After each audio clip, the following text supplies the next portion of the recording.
All right. I think we have quite a number of people in. The other people who might not be in, hopefully someone can find them. They're lost. Okay, thank you very much, everybody, for coming in for this session. I can imagine we've been having a wonderful time at the conference. I've learned a lot. I can say they've done half of the work we hopefully should do around here, which is very good because every session has just been very brilliant. We're talking in this session about making parents your allies in managing in teenage ministry, and that's what we're going to be discussing together. And so I'd encourage that we all lean in and we do this together. Like I said, together we're going to be doing this together, not me alone. So thank you as I anticipate your great participation. So my name is Dolapo Olufajo, and I'm a teenage minister, as well as I work in the University of Ibadan as a lecturer. And I am in the city of Ibadan, of course, where I live with my family. I'll be glad if everybody can just, go to the chat room and introduce yourself. Just let's know who you are, your name, what do you do in church? Are you a teenage minister? Are you a parent? Are you a pastor? Yeah. And what city are you in? So if you can just go to the chat, let's try to do this. Let's make it a bit as interactive as possible. The chat box is somewhere on Zoom. Okay, fantastic. We've got a pastor here. Wow, a youth pastor from Abuja. Nice, fantastic. You're welcome. Yeah. Okay, we've got a teenage minister from Abuja too. Okay, a lot of Abuja people, Lagos, brilliant, fantastic. I think I'm going to have a problem with man, sir. I don't know who is a man, sir. So if I call you man, you're a sir, don't be angry, please. Okay, so we've got teenage minister, okay, and an author. Oh, brilliant, wonderful.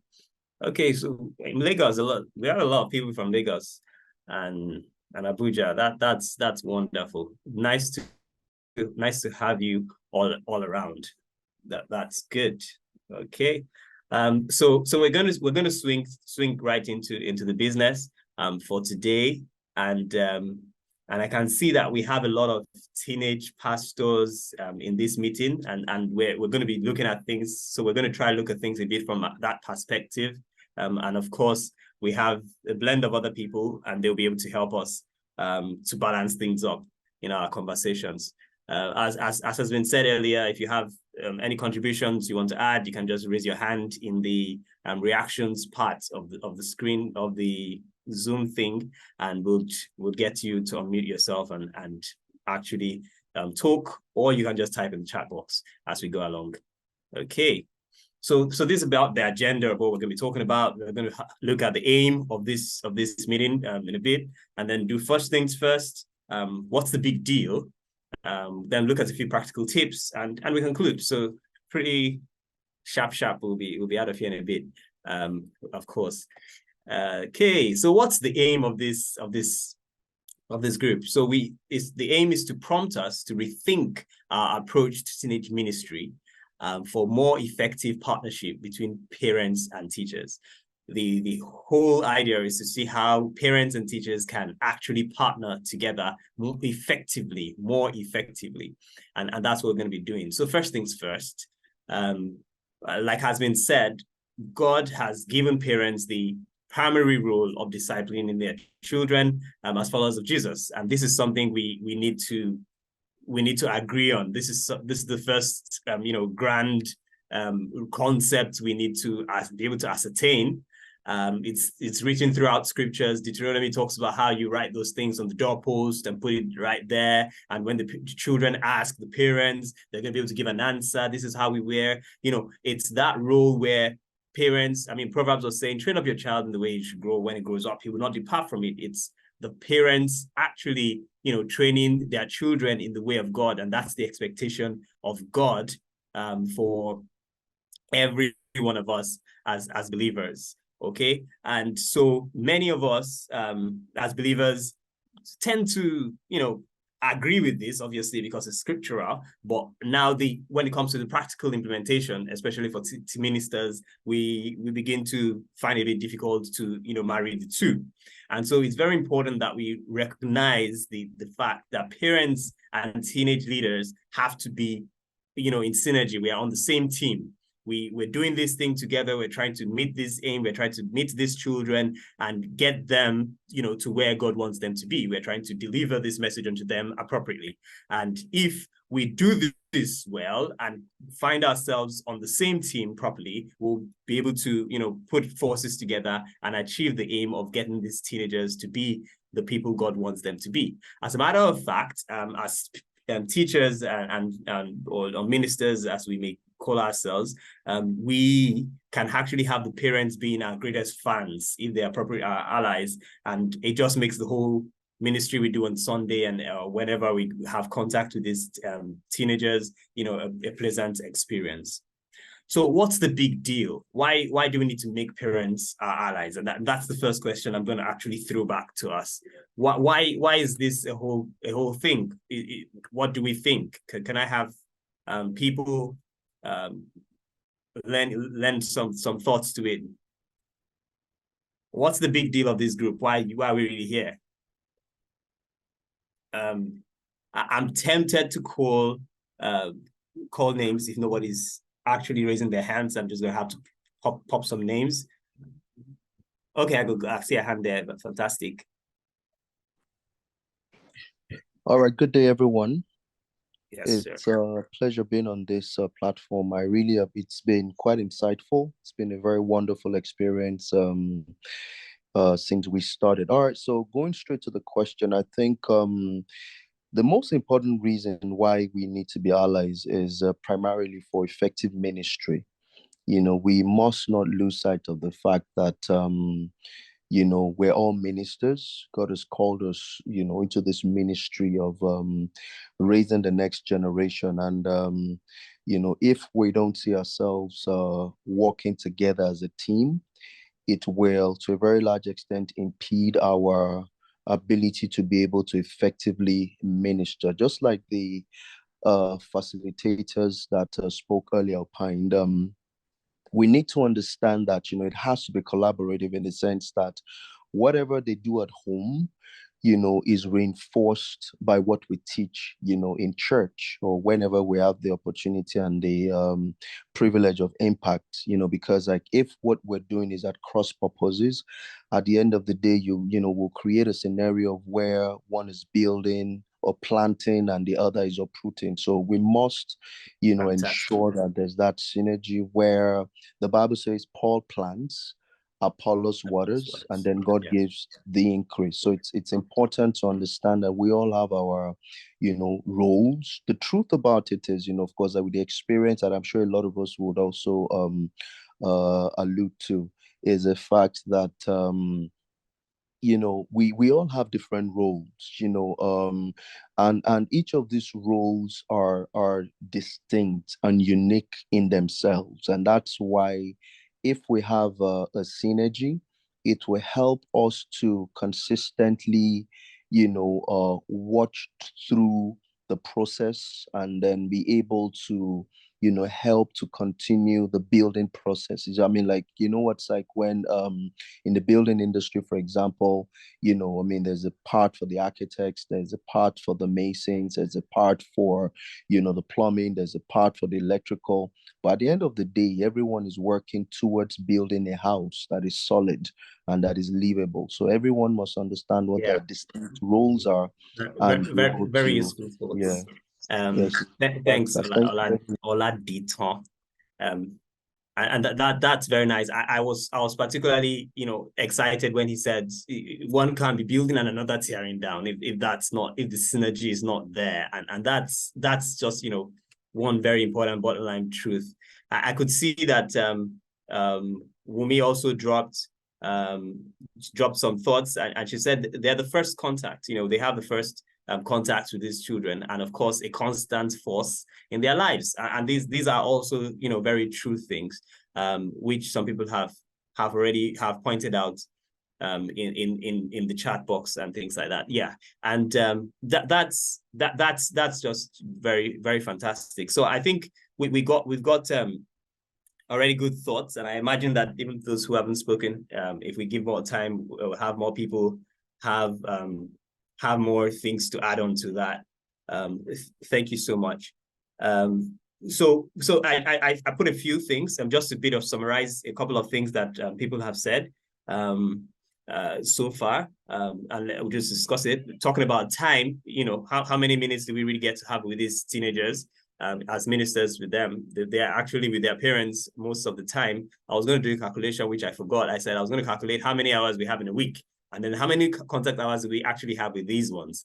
And so, I mean, what ministry are we doing if we don't have the people who have more time, helping us get things done, especially when it comes to reinforcement of the concepts, reinforcement of the teachings, reminding them of some of the things that have been said. If they understand what we've taught, then they're able to, make these lessons come in practical form now, not just in terms of what we have taught and things like that.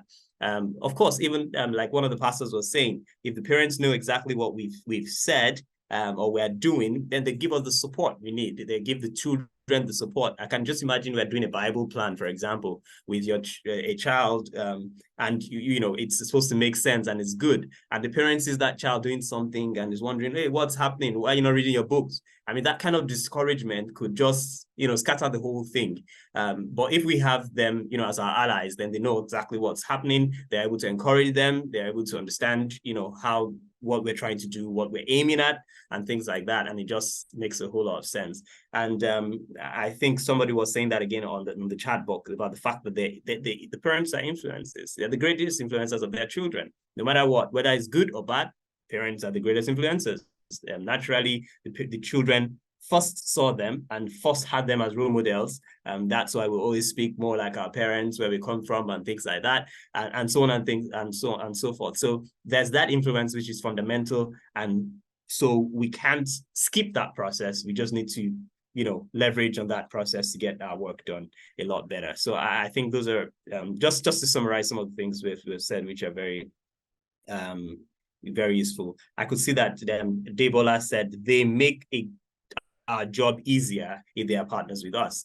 So we just don't stress our whole lives out, pushing what we're not getting out of it. So those are very useful stuff. So the next question I will ask is, how do we make parents our allies? And those are where we get into the practical tips. And how do we really do this? Because it's good to say you should do something, then how do you do it? Any thoughts? Maybe can we do some what now? Maybe I should say one sentence thought, everybody in the chat box, and if you want to unmute yourself. But I want everybody to do this. I don't want us to just watch. So if everybody can put one sentence, what comes to your mind first? It doesn't need to be the most perfect of things. We'll all wrap our minds together on it and refine it. Nobody has put in anything so far. What's happening? How can we make parents our allies? What practical steps? What can we do? Constant communication. Wumi, number one. I would commend Wumi. It's a woman. She was, I think, the first person to jump in this call. And she's still the first in the class. She was sitting in front in the class. That's fantastic. Yes, bringing the parents on board with services, day out with parents. Fantastic thoughts. Building day out to parent. I like to go for that one. Parents connect sessions. Yes. Oh, look at that. By loving their children, once it's evident they're interested in us. Okay, bringing them run fast. Okay, yeah, loving their children. That's also very important. You see, the work is all done. This is a very wonderful workshop. I love you guys. So involving them, yes. Listening to them and filtering their ideas, that's also very cool. We'll talk a lot about that, because we can talk to them. Are we really listening to them too? That's useful. That's useful. I think everybody's been doing fantastic on this group. Wonderful group of wonderful minds. And so let me put a few things. Let me share a few of my ideas, which I think would consolidate some of the ideas that have been thrown. I'm a man of few words, so quote and unquote. So we've got some practical tips. I'll put them in just one sentence. Hopefully that summarizes some things we've said. So we can meet with them, yeah. Appreciate them. Communicate with them. Empower them. So I can see somebody saying build quality relationships with parents. All very wonderful. And then I have there build trust.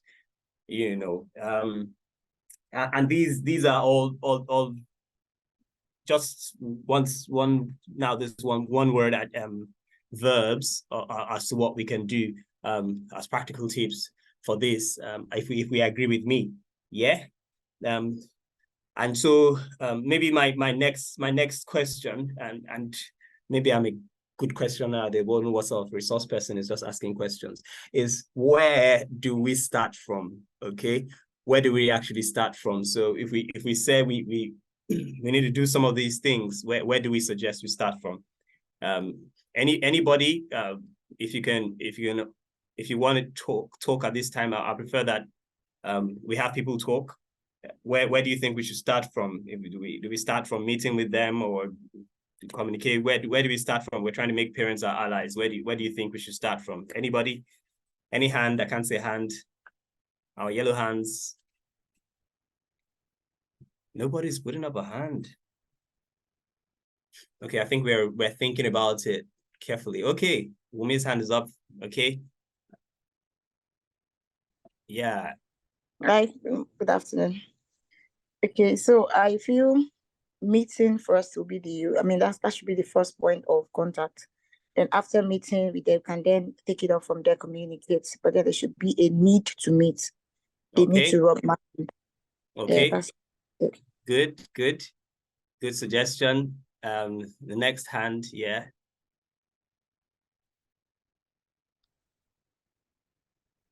And to Beam. Good afternoon, everyone. This has been so fully loaded. I think after meeting them, the next thing we can have is actually have an appreciation lunch where the church is actually appreciating the parents. You want to just kind of appreciate them for taking care of them so far, paying for their school fees, clothing them, be there for them, just to kind of paparazzi them to make them know that they're being appreciated as parents. And then you can start layering other things so that they actually feel, oh, okay. And then get the teenagers themselves to do something during that meeting to show that they actually appreciate their parents. Maybe write some little notes and package it or buy a little gift, but just something to make sure that they appreciate it. Okay. Yeah. So Auntie Bim is saying that we should appreciate them. So yeah, good, interesting. Debola. Yeah, I think I got that right. Yes, thank you. I would want to say something a bit like a one-on-one approach, apart from a meeting kind of thing. I've noticed that parenting is something that everybody wants to be told what you are doing well at. So we get as teachers, either in church or in school, wherever you are dealing with teenagers, to meet these children and their good points. When you meet a parent or you get across, maybe by contacting them to say, wow, I noticed this about your child. Your child is doing well in this area. You are doing a good job here. It becomes, everybody wants to know where they are doing well first. And there's something good about every child that if you put enough attention, you will notice it. When you start with that with any parent, when it comes to things that it looks like you are not doing well or there is a problem with this child, it's easier to get across. So positive feedback first, then we have their hearts and it's easy to start from there. Thank you. That's brilliant. Very, very nice. Very nice. Let's hear. We'll take Queen Esther last for this session, and then we'll move on a bit. Okay, so let's hear you, Ma. Hello, good afternoon. Good afternoon. What I want to contribute here is that, first of all, I think we should build a relationship with the children. Let's have a sincere interest on the children. When you have a good relationship with them, children, they communicate with their parents. They will tell their parents what actually happened in their teen church. They can mention Auntie Ruby, Auntie this. And when parents sees that you have a keen interest on their children, they will open up the door for you. When you see you as a parent that have a keen interest on my child, I will open up my door for you. So I think the first of all is to have that sincere, keen interest on those children. I think every other doors will be open. Fantastic thoughts, Madam. That's just interesting. And to be honest, I can totally agree with the last speaker. Although I know that for different people, we are different faces in our interactions with parents and so on and so forth. And so we're going to be looking at this thing, and that's why I had this picture with the chaotic ball there, because we're going to be looking at these things from different directions, depending on what level we are at. And but to be honest, what Madam Esther just said is one thing which is extremely essential in our interaction with these parents. As we try to build that level of stuff, we need to build trust and understanding. That's the fundamental place in which the whole foundation might be able to stand. Okay, the Bible says in Luke chapter 16 verse 10, it says, whoever can be trusted with small things can also be trusted with big things. Whoever is dishonest with little things will be dishonest with big things too. And I mean, Eisen has his own, thoughts to that he put together. But we have these kind of thing, and like I said, I don't even need to repeat what Madam Esther just said, and I hope we're all taking notes, because I'm not the only one going to be talking. Everybody who is talking is making too much sense. So I'm recording this, so I have it, but I hope we are all recording too, and writing, scripting these thoughts that everybody's dropping.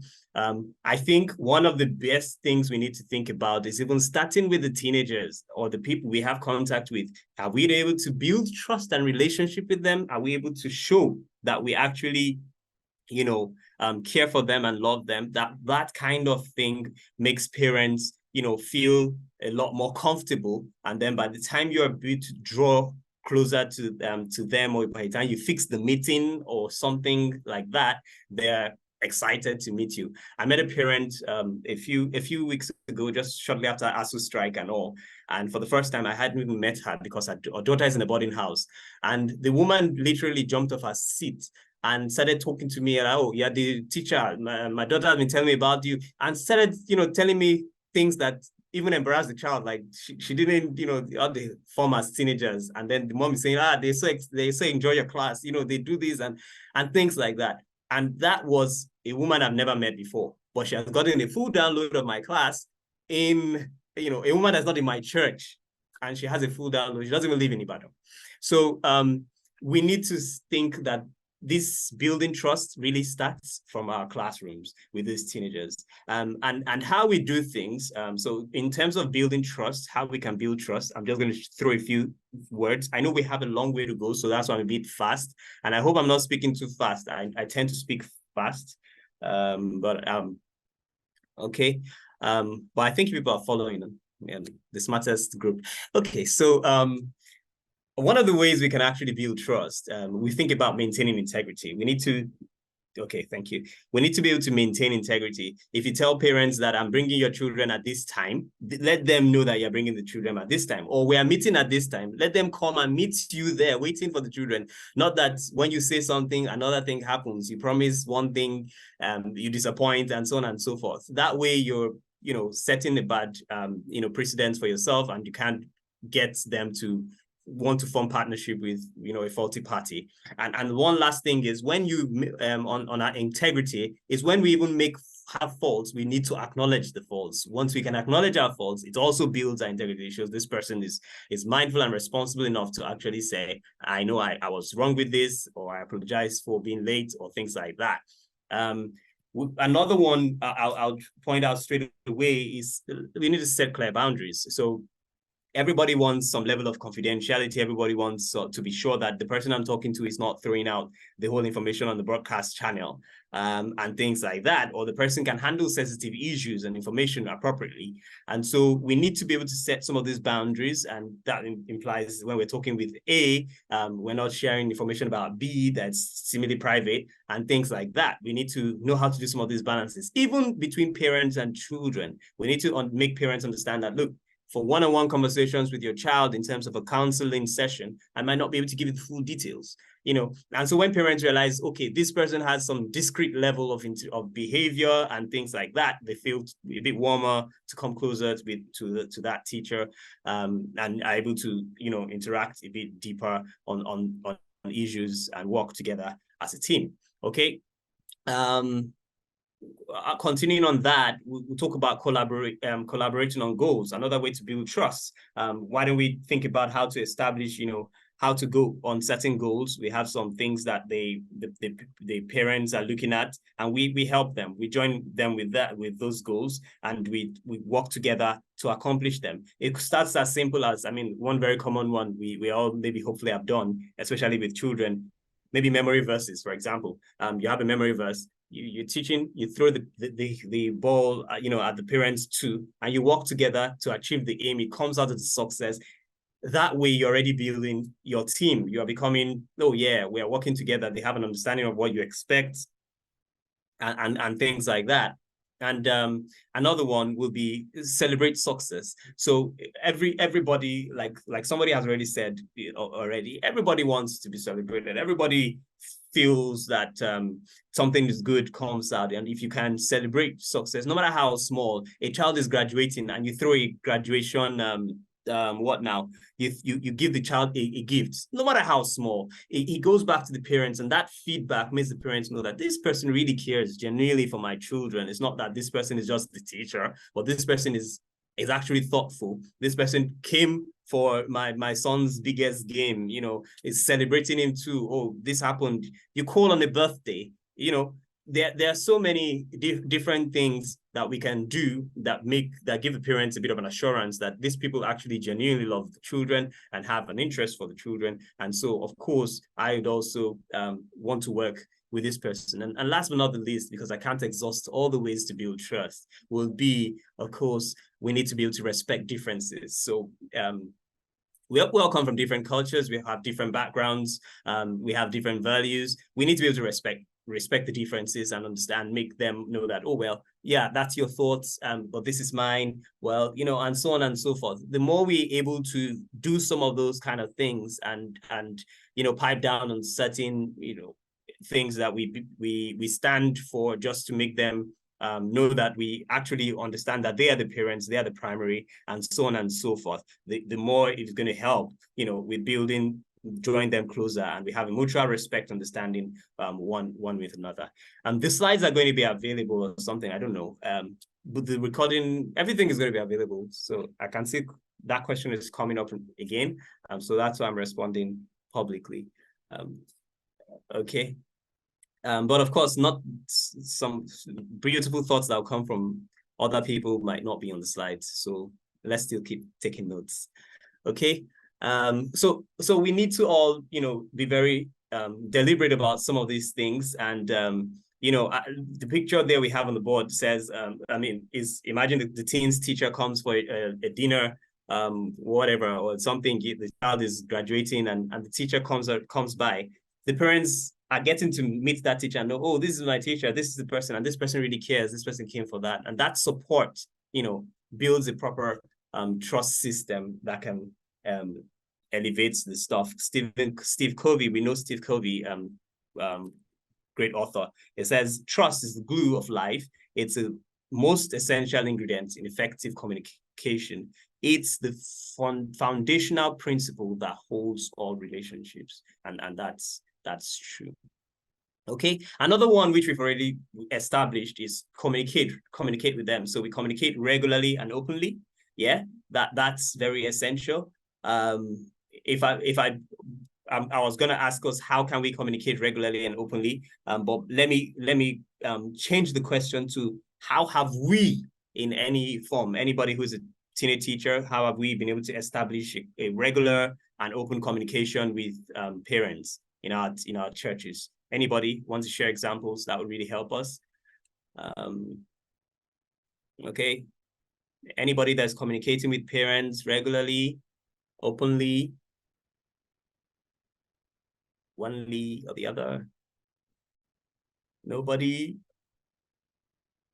Find it hard to believe. But okay, maybe I'm gonna press. We'll press in a bit further, and then I'm sure, of course, people are going to share examples of how they have done this. So of course, we know what it means to communicate. People have already thrown in a whole lot of things on the chat on communication and how we need to communicate. So let's just go through a quick glass of the various ways we can communicate. And how we should structure things, and then we're going to come back to examples that people are going to give me. I'm sure we have good ones. Okay, so let me talk about periodicity. Yeah, so it says we need to make sure that our communication is regular. There's a temptation to say, all right, I will do it, and if you don't put a schedule to it, you just never do it. So if you're going to do a weekly periodical or a monthly communication kind of thing, you have to set a system in which you are able to checkmate and say, all right, I'm communicating with these people and we have this kind of stuff. It doesn't mean that you can't communicate outside the window, but just to ensure that you're actually meeting up with your aim or your goal of communication, we might have to put some, regiment to a schedule for that kind of thing. Okay, so that's one first thing about periodical communication. The next one will be to find a convenient channel. Okay, there are different channels, like we all know. There are a myriad of channels. Now the social media has all sorts of things and ways in which we can communicate. We can explore some of those channels to communicate. Is it that you're just sharing flashcards, or you're sending a WhatsApp message, or is it Facebook that the parents are on? Let's find somewhere that's convenient, that of course the parents will see it. If you hide something on Twitter and the parents don't ever go there, you're just communicating with a different set of people. So we must make sure that we find something that's convenient. A phone call is the old way, still works. There's nothing wrong with that if that's the channel, or in person, the eldest way. Yeah, if you can meet them one-on-one, of course, if they're not in a different city, that's also cool. Business people, send them an email. They'll see it in 30 minutes, and so on and so forth. So we need to find a way that's very convenient for both us as teachers and, of course, the parents, so that we know that communication is going through. Communication is not complete until you have, until it lands on the recipient. Okay, and then we talk about two-way communication. So is it going through? Are you getting any feedback? Somebody mentioned that in the chat earlier. We need feedback. We need to be able to get feedback in our communication. If you're the one just sending broadcasts and sending messages to them, I'm afraid we're not doing enough. We're not necessarily communicating properly, or we don't have a proper channel for our communication. So we need to be sure that there's feedback and we're accessible, so they know where to find us. Sometimes we know where to find them. Does it mean that they also know where to find us? Is it only our convenient time that they can find us? So we need to be accessible. It has to be a number that you're going to throw at them, so that they can find our numbers and they can always get across to us, or something, something somewhere. We need to make sure that we are accessible in whatever way, so that communication becomes open, and we can also get their own generated communication, not necessarily it only comes from us each time communication has to go by. Yeah. So we have to make sure that we do that. And of course, genuine conversations go a long way to build relationships and credibility, because parents and teenagers are social beings and they understand how things run. And so if we're genuine with our communication with them, then they enjoy us and we're able to communicate better. Okay. Communication should be informative. So if we are able to send out things that are informative to parents, they would likely be eager to hear from us, to read the next newsletter, to do something. But if the information they are sending to them doesn't seem relevant, can't be comprehended, then we might lose them pretty much early, and it just becomes another message that drops on WhatsApp and then you open and close or something. So if we're sending progress reports or concerns, or teaching schedules, or what are we talking about now, what's happening, those kind of communications will continue to draw parents to want to read, correspond, interact, and so on and so forth. And last but not the least, very essential, is communication must be cordial. So we want to make sure that we don't have arguments and antagonistic conversations with parents, especially in front of the teenagers, because once we do that, we're like throwing the whole thing off the table, because these are the influencers and you just had a fight with them, and then you come the next day and you want to teach. What are you teaching? You've just blown the whole ministry on fire. So we need to ensure that we're very cautious, like we saw in that picture, that we don't jump at our teenagers and show some of those kind of behaviors that could cause a catastrophe in our ministry. And so Colossians 4:6 says, and I read from the TPT translation, where it says, "Let every word you speak be drenched with grace and tempered with truth and clarity, for then you'll be prepared to give a respectful answer to anyone who asks," and so on and so forth. And this is true, and this is important, and this is germane. So anybody wants to share with us any way you've done this? I want to take at least one person. We've been communicating. Nobody, no hand. No, it's not hard. I can call people. I got a whole list of names. We have 39 on the call, so I'm gonna jump. Okay, I can see. I just don't know who is who. So I can see Peace Egbe. Peace Egbe. I hope I got it right. I'm gonna have you try to contribute. Have you done that before? Are you a teenage teacher? I don't know. So let me call two people in case Peace is not a teacher or somebody. Pamela. Okay. Oh, is Peace ready? Who is talking? Okay, Pamela. Okay. Wait. Is Peace run away? I can't see Peace again. Okay. Pamela. Pamela should be a lady's name. Auntie Pamela, you want to share?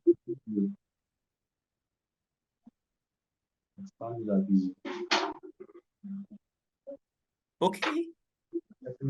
Pamela is not ready to share. Nobody's bringing up their hands. Okay, have we all not been communicating appropriately with with the parents? That's interesting. Anyway, whatever the case, yeah. We all, I believe we all know how to communicate or work on it. Okay, I can see Mr. Oladiton. Yes, please.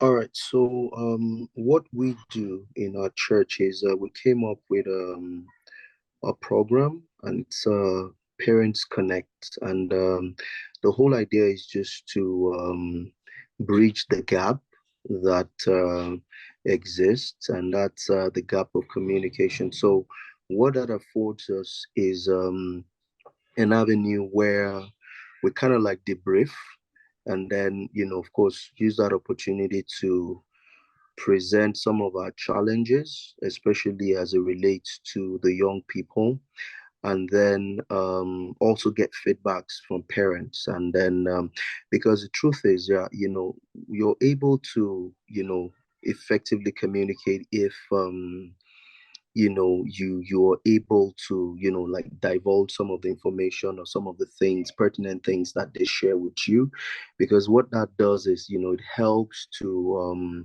equip parents, and then also helps to enhance their parenting skills. So, I mean, we identify some of the challenges, we just lay those challenges out, and then, it just gives us that opportunity. And then, apart from, communicating it in terms of the challenges that affects their children, we're also able to tell them about some of our programs, and then use that opportunity to allow them into the ministry, which to a very large extent helps to foster a good communication. And okay, Mr. Oladiton, Yeah. let me quiz you a bit. So how often do you have this kind of sessions in your church? Well, we have it's actually once a year, but what we did was we started it, and then we now created all the social media platforms, which is very active. So what we did was, from the first connect that we had, we now created the social media platforms like on WhatsApp, and and then we send, it's just, resource tool for us, for parenting. We send them you know uh journals. We set them, send them things, information that helps, that help to better their parenting skill. And then, just, because the first thing, which is the most important thing, is for us as a church or as a ministry to be able to create that pool. Because once you're able to have that, then you're sure that even if you don't have all the parents in attendance, you'd have like a good number of parents in attendance. And that just helps out, and then let me pick out something that you said, which is very interesting. One of the major things we need to do, there are two things I see from what you said. Communication doesn't just lie on one channel, such that we say, oh, that's the channel and that's the only way we're communicating with them. But we might also have to migrate with time. We might also have to make some adjustments accordingly, and so on and so forth. So we need to always be ready for some of those kind of adjustments, and switch with what's optimally useful for that kind of communication. That's one thing I picked from what he said. Another thing which is also very important is the fact that we can also get to create some of these kind of pools, where they now all come together, and they are able to have this information sort of at a broadcast kind of thing, which is just very, very interesting. So thank you very much for sharing those beautiful stuff. Let me just say the last thing on communication before I leave. It's right there at the bottom of our screen, but I want to point it out, very important. It says, relying on teenagers to communicate critical information to their parents is not certain. So if you want to communicate certain things that are critical, you want to make sure that your own channel that is a bit established, that you can actually push them across, so that these information actually get delivered. Yeah, we definitely are doing very well on this interaction thus far. Thank you very much, everybody, for sending in thoughts. Meeting with them, that's another one we said. Mr. Ola just shared an example of how they meet in their church with teenagers, with the parents of teenagers once in a year. Meeting with them is very, very essential. The Bible's talking about how we shouldn't forsake the gathering of ourselves one with another. And so, of course, where it's spatially possible, of course, where parents are, within the sort of same space, meeting with them becomes Pastor Ola. So, okay, thank you so much. Easy. I said it, Pastor Oladiton. Good. Thank you for correcting me. Thank you, because I said it. I don't know who is who and what is that. I'm glad to know that. All right. Thank you, sir. He's been giving us, I think I should give him A, our best performing candidate. Okay. All right. So, okay. So yeah, those are very, it's very important that we meet with parents, of course. We all know what that implies. So meeting could be in various ways. There are different options to our meetings. So meetings could be scheduled or impromptu. We can't always have scheduled meetings. We can have meetings that are impromptu, like, catching parents in the garage, in parking lots, or something like that, or they're trying to pick their children. We get to have a quick interaction with them. That's an impromptu meeting, not scheduled. Or we can have the meetings that Auntie Beam has been talking about, that we should have lunch with them and carry them for. I mean, that's a scheduled meeting. Just make sure you invite me, Auntie Beam, when you're setting up that. And so on and so forth. So the meetings could be in any of those categories. We could also have meetings that come, as an individual. So you can meet with one parent or the two parents, kind of individual stuff, especially if you want to have confidential discussions, or we could have group meetings. So I think the one Pastor Ola was talking about was a group meeting where all the teachers, all the parents come together and they have a good meeting. Earlier on the conference, somebody was talking about how we need to do how we could do PTA meetings, quote unquote, but yeah, PT, he didn't call it A, so PT, parent teachers meetings, yeah, where we actually have all these parents come around and we have group interactions with them, and that will go a long way in our meetings, especially because they're going to see like-minded people. They're going to see, this struggle is not mine alone. Oh, this challenge is common to us, and so on and so forth. So group meetings have their role to play, and as Auntie Peace Egbe, if I'm getting it right, she says one-on-one with parents goes a long way. It also goes a long way in helping. That there's no doubt about it. So they both, have their places. We could have physical meetings or virtual meetings. Like we're having a virtual meeting right now. Let's not jettison the possibility of having a virtual meeting, because this is the 2020 whatever century, and we need to be ready to leverage technology and anything we have to just make sure we do it. We can find 100 excuses, but if we resolve that we're going to get this thing done, then we realize that there's always a way out. There's some way we could do it virtually, or if they're in the same space, then we'll have a physical meeting. Or we could do outdoor meetings, and we can do indoor meetings. For outdoor meetings, like in the picture there, we're going on a road trip with parents, or going to take coffee somewhere, going for a lunch break, something like that. That kind of outdoor meetings. Casual meetings also can be very useful. Yes, you build a relationship, they get to know you better, they get to know what you're interested in. You go shopping with them. Imagine you go shopping for something for the teenage church, for example, for a project with a parent. That way, that parent, there's no way, has become a member of your team. You're working on that project together.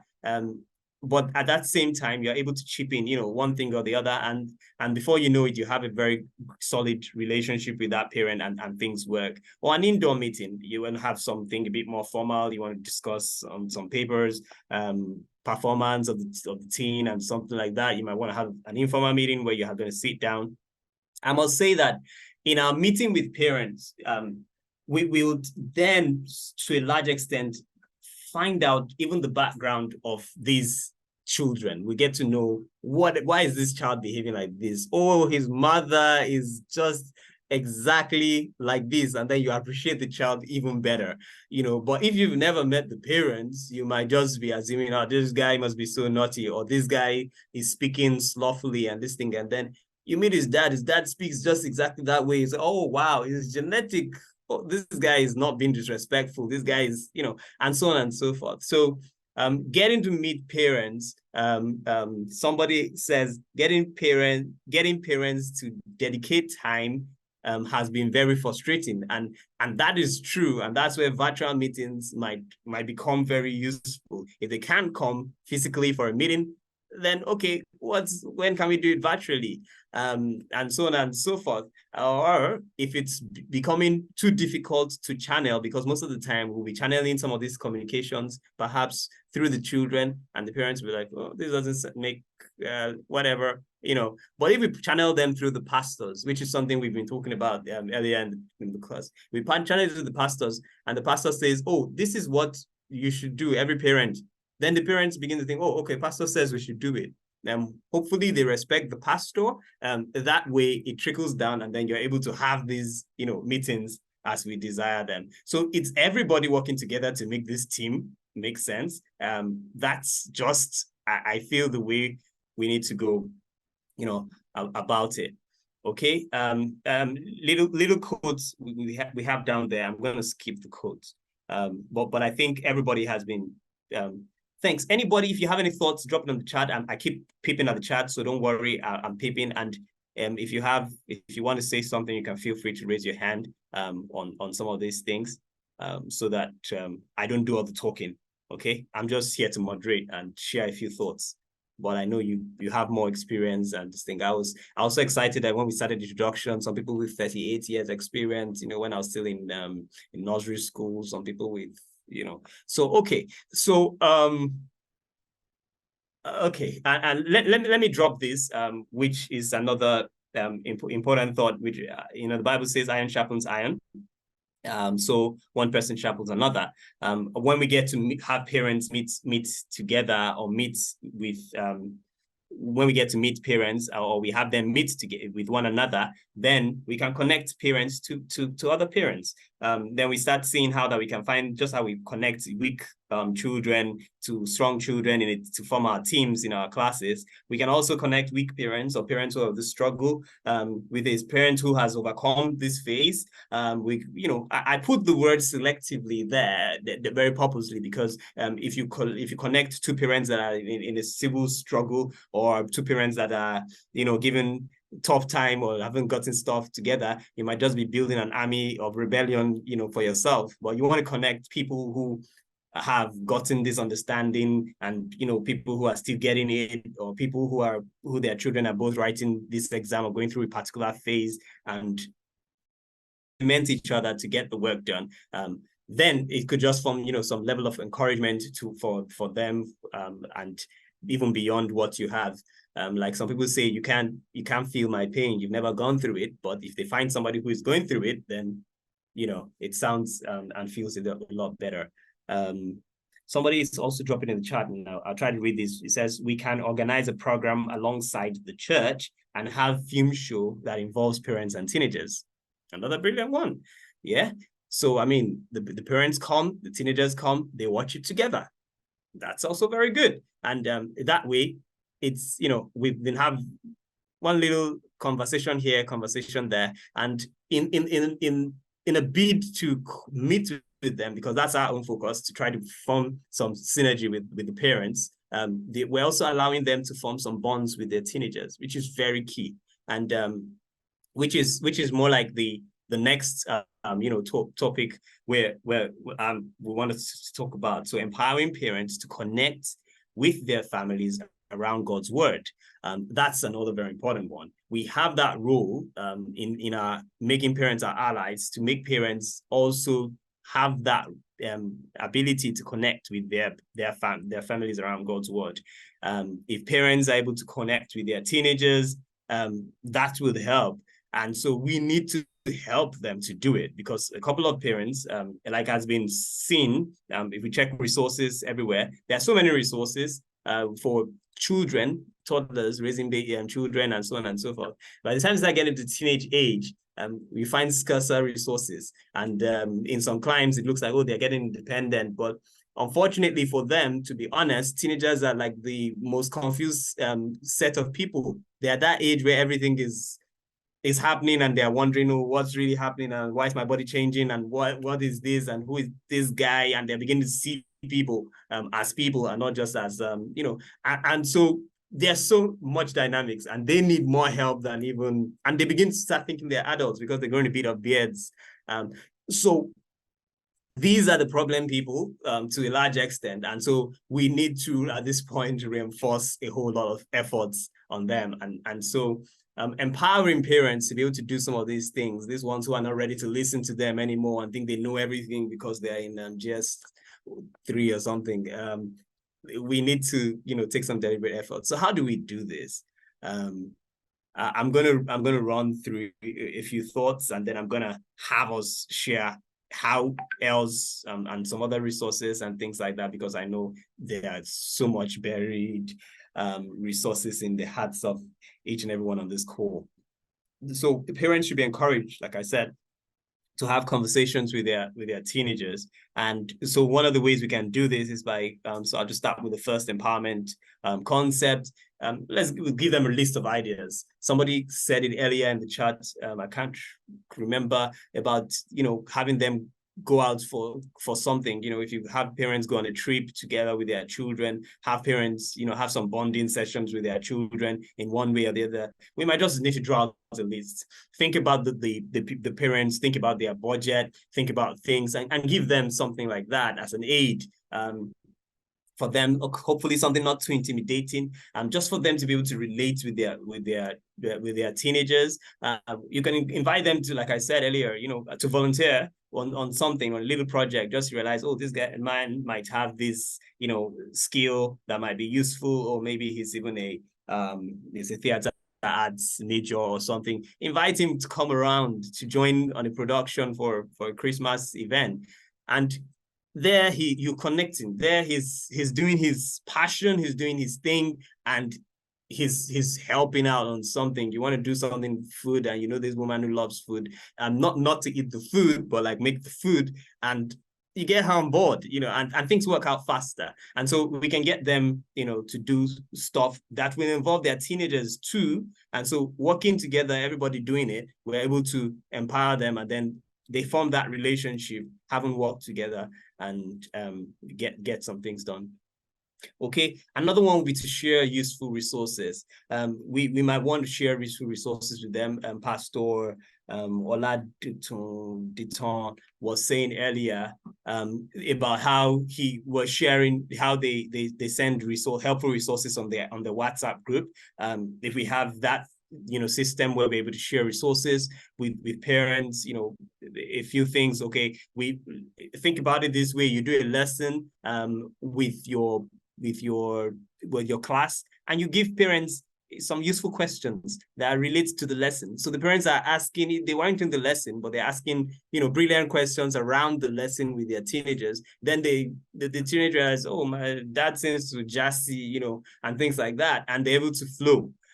So we're thinking about preparing a lesson, not just for the teachers, for the parents, or for us teaching in the class, but also for the parents and their own component of things, and just to post things like that. We're empowering them to be able to connect, with their teenagers, and they can also have this thing. Or we can suggest some external resources which exist, on the space, on the web space, and things like that. Or other thoughts of that. I have here, setting clear expectations. So we make them understand certain expectations. What are the milestones that are expected at this time? What do they really expect from teenagers? What are the things that happen in the teenagers' mind at this kind of time? What are the teenagers haven't learned certain things? How do you expect them to perform? How do you expect them to interact? If we give parents some of these tips, and tricks, they would get, to be able to communicate a lot better with their teenagers.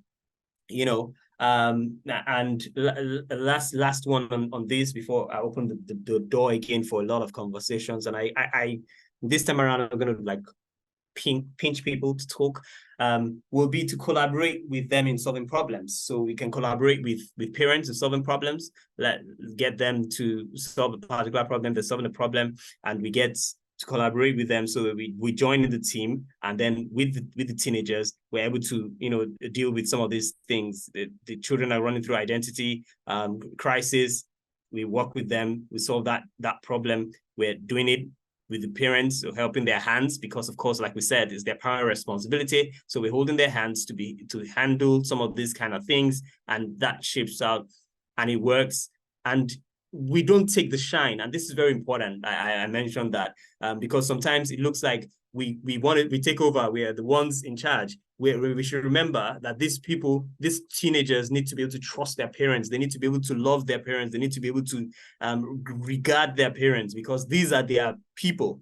And so even if we're helping them to do these things, we need to be able to make sure that we carefully, systematically take the back seat and get their parents and push them to be able to, do some of these things as we help them, and empower them to work with their teenagers. Okay, so let me open. Anybody has any thoughts as to how how we can empower parents, or how you are empowering parents outside some of these things we've talked about thus far. Anybody wants to share? Somebody must share. Okay, I'm gonna look for names again. I know how to look for names. Besides, I'm a teacher. Someone named. I can see Soji Daniel. I don't know if it's a pastor, a man, a woman. I'll just call everybody pastor or minister. Oh, minister works. Minister is everything. Minister Soji Daniel.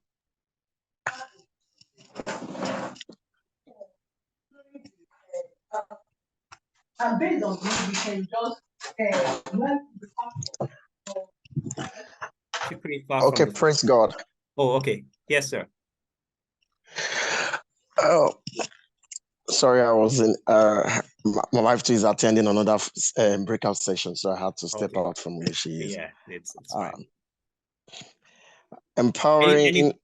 Empowering parents, either from what has been done to you, or what you are doing, or you've done that you think would be useful. How can we empower parents to interact better with their teenagers and minister to their teenagers? Yeah. I think this is a very salient thing that teenagers handlers needs to begin to look into. One of the things we've done in the past is we have our content communicated to the parents of the teenagers we are handling, and we try to sensitize them on areas they can, what I'll call key areas that, that we've also probably identified that the child needs to be brushed up on. Let me give, for instance, we have a female child who is undergoing a serious body change and puberty, crisis that they do always undergo. And we have a parent who is just a stark illiterate. We need to make the parent understand why he needs to educate the child, why he needs to tell the child what she also experienced when she was at that stage, and why we need to make them know how they how to demystify all these things that at the time we thought was weird to discuss with them. So these are some of the things that we've done we've done with some of our parents, and we've done. Fantastic. I picked some very beautiful things from. Thank you so much, Mr. Soji Daniel. I picked beautiful things. I picked from what he said. You see, two important things. You can see that if you understand the parents, it said a parent that is a stark illiterate. So you of course know who the parent.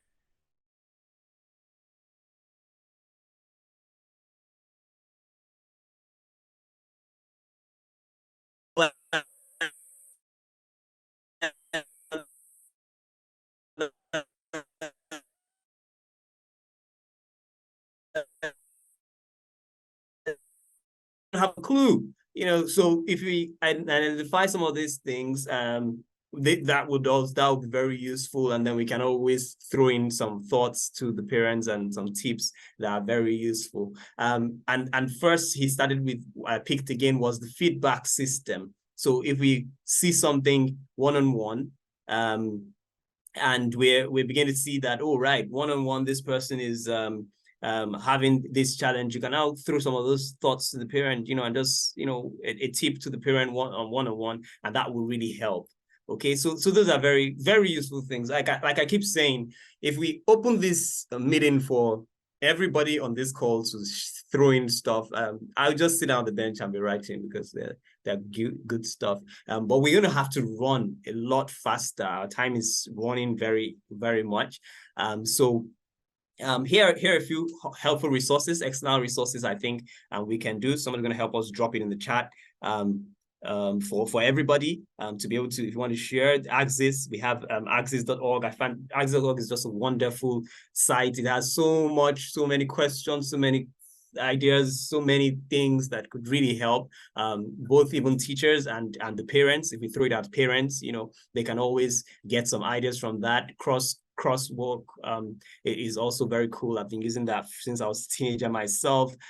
Youth works oriented for life. I must say, I find the 5-5-5 challenge which they have in there just something that every parent should try out with their children. It just takes 5 weeks to do that. 5 weeks, 5 days, 5 hours. Brilliant idea. You know, Focus on Family, I can't overemphasize. Focus on Family has everything about family. Like it's a very wonderful ministry I've come to love. And when you look at YouVersion, if we've met, YouVersion has Bible app. It has so many versions, and not just the versions of the Bible that you can access for free on your mobile phone, which all these teenagers like. It also has Bible plans and other resources that we can actually even do a Bible plan with our teenager. And we're not necessarily sitting down around the table and saying, oh, let's have devotion together, but we're also doing another connection on the internet in their space where they like to type. And maybe we get them to choose a plan this time around. They invite us, like they invite friends on things. We do it together. We share thoughts. We get to have the parents get to have a clue as to how they are thinking and where they're coming from on things and where they stand on certain matters and so on and so forth. So the YouVersion Bible app, if anybody doesn't have it installed on their children's app, or even as teachers, if we don't have it, this is the time to have it. Let's push it. Let's push it. We're trying to wrap things up, and I think this was one of the first contributions somebody made in this discussion. We need to show appreciation and recognition to parents. In making them our allies, they need to know that we know that they are useful, they are good, they are doing well, we love them, they love us, etc. You know, we need to recognize their position, okay? The Bible says, therefore, encourage one another and build each other up, just as in fact you are doing, okay? And that was Paul's writing to the Thessalonians in 1 Thessalonians 5, 11 and 12. You could read that, you know. And so this is very essential. Sometimes all we do is to throw complaints at parents. This child is not doing well. All we think about doing is, oh, okay, that review, this thing. Can we give positive feedback? Can we celebrate these children? You know, the child of the week. Celebrate a child who is just improving by one step. You know, the guy is still bad, but he just improved one step. And you tell the parent, come on, this guy is doing better. You know, better is still good. It's relative. You know, so we need to be very sensitive to some of these things. As they give the parents a morale, it gives the parents an understanding of where we stand from, where we come from. It gives the parents a bit of ability to do better, you know, even with handling their teenagers. And then we need to make, make sure that the teenagers know that we have the support of their parents, because that gives them a reassurance to do what they need to do. We need to involve parents even in our stuff, you know, and so on and so forth, especially when they're making serious decisions. Parents need to know that, okay, yeah, this child is doing this, it just really helps, and so on and so forth. Okay, and I cannot overemphasize the fact. I mean, you could send a thank you card to parents. You know, if you just do it, select a few parents every week and send a thank you card. That way they just feel, oh, they recognize us. Oh, they appreciate us. Oh, we did that. And we need to remember that we are surrogate parents to these children, especially for children who don't have their parents, you know, available to do a good work with them. And then we can lean in and do our own part. Okay. I know I did a lot of thinking and talking, which is just maybe why I'm here, but you have shared some very wonderful thoughts, which have made this class so exciting. I'm going to conclude, and I know we're supposed to be able to take a few questions if possible, if we've not taken it already, although you can throw in questions in the chat room so that we can pick any questions that come in along. But we cannot, you know, we can't give up. We know this looks daunting. It looks like, oh, we've not done enough. But the truth about the matter is you just need to start one step at a time. Let's take those baby steps. Let's resolve to do it. Let's resolve to get there. And of course, in no time, we'll have parents as our allies, and we will be actually performing this ministry we say we are trying to do appropriately.